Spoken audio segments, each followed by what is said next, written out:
Well, good evening, guys. Steve Benoon with Israeli News Live. And listen, we've been working on some things here, and Yana's, of course, been working all day long, pretty much wore out, really trying to examine this whole issue about the coronavirus. And I know there's all kinds of opinions out there. What's really going on? Are we is the virus really serious? Is it not serious? Things like that. In fact, what I want to do here, let me just take and switch the screen around. Of course, for those of you that are watching there on your phone app, that's what that was, just where we kind of set up on that. I want you to listen to this real quick. This is from Ron Paul's Liberty Report, where they're talking about the coronavirus. Just listen into this. Very interesting little thoughts here to think about. You touched on, Thomas, the way the governors are reacting to this, and even mayors are reacting to a disease in the U.S. that's killed now just over. This is Representative Thomas Macy that he has on the coronavirus. It's never a happy occurrence when people die from disease, but we know there have been at least 22,000 people who died of the seasonal flu over the past few months.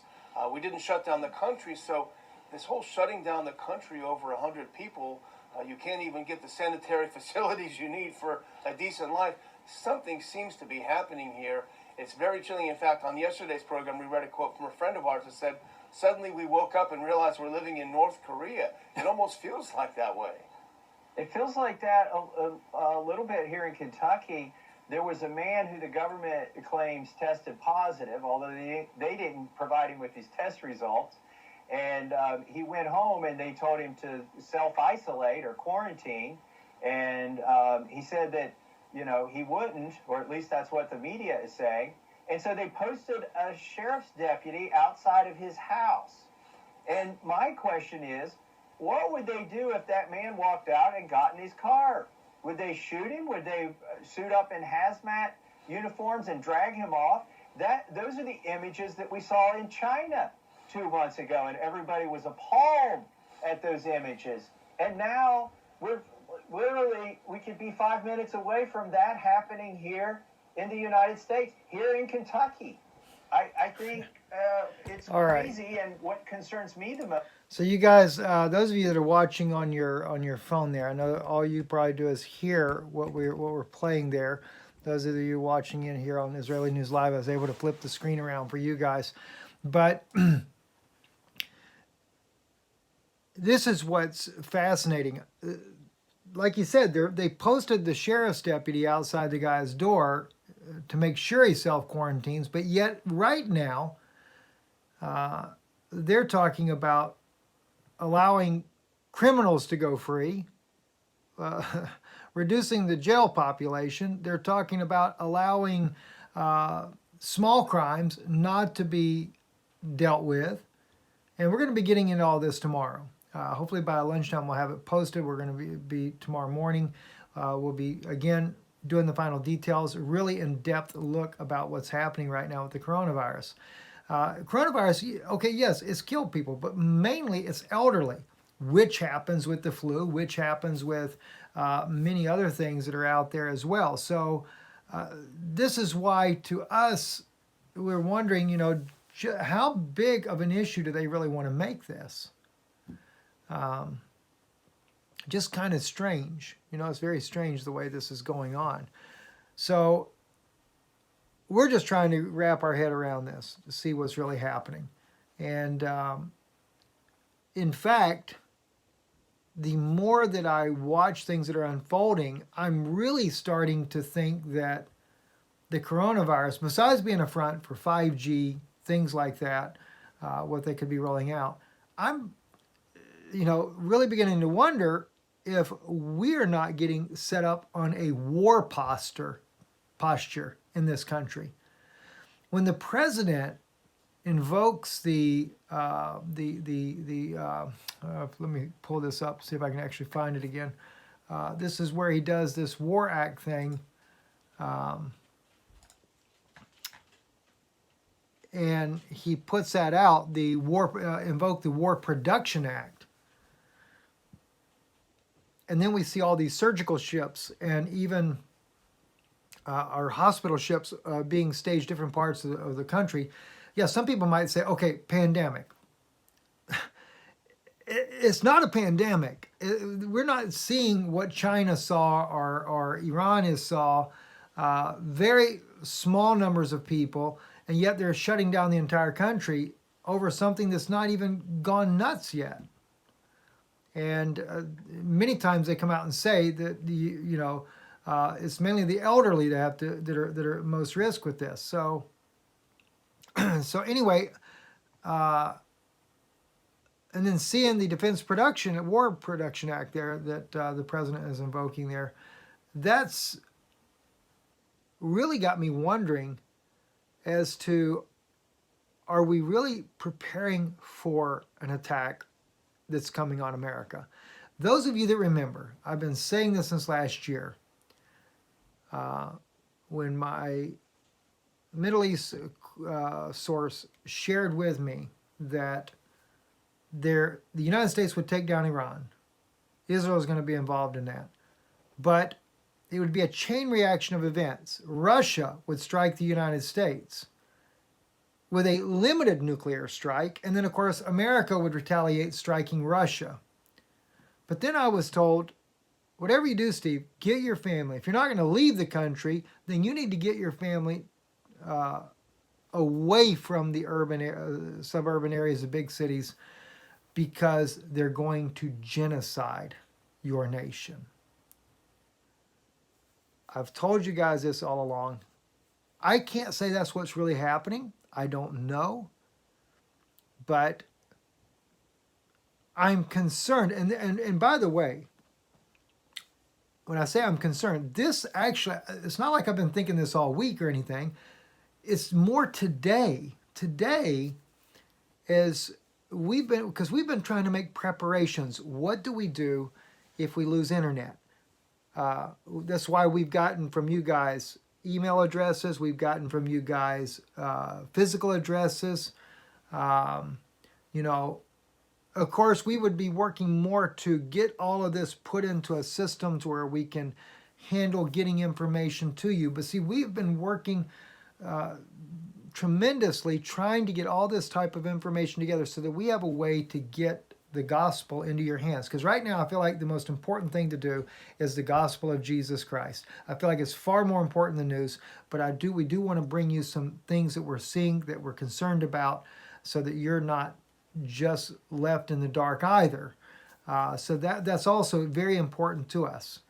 And this whole thing about people being, they're shutting down schools, they're shutting down this, are they, but there again, they say it's all this coronavirus, but also too, if the country knows that we're about to go to war, and that's always happens when you're about to go to war, the nations begin to make a lot of changes, and of course they're calling up all the reserve military forces. They're being brought up over the coronavirus, something that's not even really doing much of anything in this nation. No, it can't be. I'm telling you, that's a crock is what it is. Something else is going on. That's just my opinion. And I do agree, as far as when it comes to the 5G, they're putting this in schools, things like that. I was told originally that in order to be able to bring about the New World Order, in order to be able to bring out where the New World Order being ran from Jerusalem, in order for all this to come into play, they've got to do a lot of things. One, to make it look like it's fulfilling prophecy, which really irritates me, because you ministers out there with your lying, fork-tongued devils, having people just blindly go and support a Pharisaic doctrine is the worst I've ever seen. It is a Judas spirit like I've never seen before. You'd think, listen, I was in the wrong boat as well, promoting the wrong thing, and it has become nothing but idolatry. They talk about putting these 7 Noahide laws out here to take and have Christians all killed for idolatry. It's what the Pharisaic order wants to do on a global scale, but yet every time Israel was ever forced to leave the homeland, it was because of idolatry. That's what it was. When we were sent sent out of the country, the house of Judah, and they had to go to modern day Iran, they were sent there for idolatry. House of Israel, because of idolatry, and also mingling of the seed, by the way. They went out for that as well. And then the last time, 2,000 years ago, again, idolatry. They rejected Christ and stuck with their idolatrous ways. All right? So, you guys have, listen, you ministers especially, out there lying to your people, just like Judas, for 20 pieces of silver, or 30 pieces of silver. I get it mixed up between him and Joseph sometimes. I think it's 30 pieces of silver. You'll do that and lie to the people. Have the courage to tell the truth. Then maybe you don't have to have so many pills to calm your nerves. Oh, gosh. Anyway, sorry, I'm on my soapbox right now. But anyway, I wanted to tell you these things, though, as far as this possibility. And look, I pray that that's not what it is. But, I can tell you right now, I can tell you what's going on in Europe. We got friends there, family there, live there as well. Total lockdown. And we don't have nothing bad compared to what they're having already. And one friend in the Netherlands is talking about their country has told them, a dear brother that we know, they're a very precious family there, they're being possibly locked down for up to a year. So what's really going on? What's really going on? It's really, really weird how things are happening. So, but I guarantee you one thing, even if this country goes into war, remember one thing. It is a war that is constructed by the parties that fully well know what they're doing. Russia, if that's the case, Putin is working with the elitist of the Jews to be able to pull it off. And don't think that Trump doesn't know. He knows full well himself. Full well. And I say this too because I've been hearing that certain CEOs of companies, and I don't know if it's true or not. We don't know. We're trying to figure all this out. So they say some CEOs have left, like the CEO of Orlando here is just up and left. If these things are really true, why are they leaving if it's coronavirus? Maybe the one here of Orlando, of SeaWorld and everything, or Disney World, whoever it was that resigned there from what I heard, maybe he remembers the video of Russia using Orlando as a direct target of one of his supersonic nuclear bombs. Anyway, I just want to throw some of these thoughts out there with you guys. It is very late here. And like I said, we've been trying to make preparations. And listen, those of you that are so kind to support the work we do, we really appreciate your love and kindness.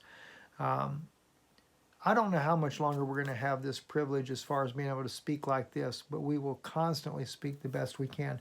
But always remember one thing. As long as we have your information, we will be in touch with you. If you want to switch to electronic to help us on Israeli News Live, our website, that might be the better way right now because I have a feeling they're going to probably stop mail.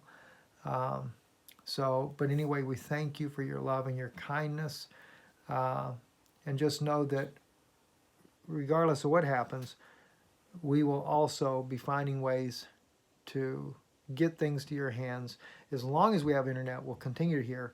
But also, if we lose that ability, those where we have addresses for, we will be, as best we can, writing on a regular basis until they get past this stupid coronavirus thing here. Because I haven't heard anything about mail. Maybe you guys have. But anyway, we're going to do everything we can. But focusing really on the gospel. I feel like that we really have to get serious about the gospel.